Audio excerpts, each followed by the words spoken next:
12 CBSE बेटा BST के अंदर मैं आपको कंज्यूमर प्रोटेक्शन एक्ट से एक बहुत ही इंपॉर्टेंट टॉपिक 1 मिनट के अंदर सारे इंपॉर्टेंट बातों के साथ रिवाइज करवा देता हूं। And the topic is 3 tier redressal agencies yes under the consumer protection act and they are district commission, state commission and national commission. सबसे पहली बात करते हैं कॉम्पोजिशन। तो डिस्ट्रिक्ट कमीशन में there must be a president plus 2 other members, one of the member has to be a woman. State और national commission में थोड़ा बड़ा होता है कॉम्पोजिशन, तो एक प्रेसिडेंट होगा and there will be 4 other members, one of the member has to be a woman. ये हो गया कॉम्पोजिशन।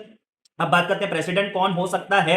तो जैसे जैसे लेवल बढ़ेगा ना तो कोर्ट का लेवल बढ़ते जाएगा बेटा। तो डिस्ट्रिक्ट कमीशन में प्रेसिडेंट हो सकता है रिटायर्ड और वर्किंग जज of district court, state commission में रिटायर्ड और वर्किंग जज of high court and national commission में रिटायर्ड एंड वर्किंग जज ऑफ सुप्रीम कोर्ट बेटा। तो जैसे जैसे कमीशन का लेवल बढ़ रहा है तो कोर्ट का लेवल भी बढ़ता जा रहा है प्रेसिडेंट की एलिजिबिलिटी के लिए। थर्ड पॉइंट आता है आपका jurisdiction. This is very important बेटा, इसमें आपको रिवाइज लिमिट्स को याद रखना है। इसके लिए मैंने अलग से एक वीडियो भी बना के डाला हुआ है अपने चैनल पे, ठीक है।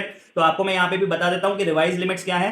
डिस्ट्रिक्ट कमीशन में आप केस कर सकते हो if the value of good and services up to ₹50 lakh. याद रखना पहले 1 करोड़ होती थी, अब 50 लाख हो गई है, 2021 में अमेंडमेंट्स आए, ठीक है। तो डिस्ट्रिक्ट कमीशन में आप केस कर सकते हो if the value of good and services up to ₹50 lakh. State commission में जाओगे if the value is more than 50 lakh up to 2 crore rupees. And आप नेशनल कमीशन में जाओगे if the value of good and service is more than ₹2 crore. Sir तो यहाँ पे limits change हुई है, up to 50 lakh district commission, more than 50 lakh up to 2 crore rupees state commission and more than 2 crore rupees national commission में जाओगे।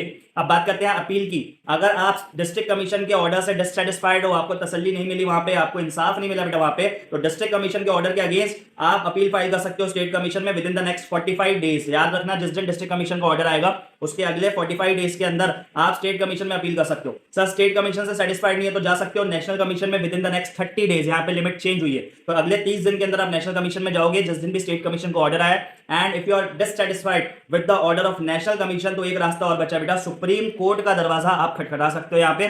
But again time limit कितनी है यहाँ पे भी 30 डेज। तो पहले में 45 डेज है, then 30 days, then 30 days. If you are not satisfied by the order of national commission you can appeal in supreme court of India within the next 30 days जिस दिन भी नेशनल कमीशन का order आएगा। That's it. I hope आपको तीनों की तीनों agencies के सारे पॉइंट्स अच्छे से यहाँ पे रिवाइज हो गए होंगे। ज्यादा से ज्यादा इस रील को अपने फ्रेंड्स के साथ शेयर कीजिए ताकि सबको ये टॉपिक रिवाइज करने में हेल्प मिले बेटा। Thank you.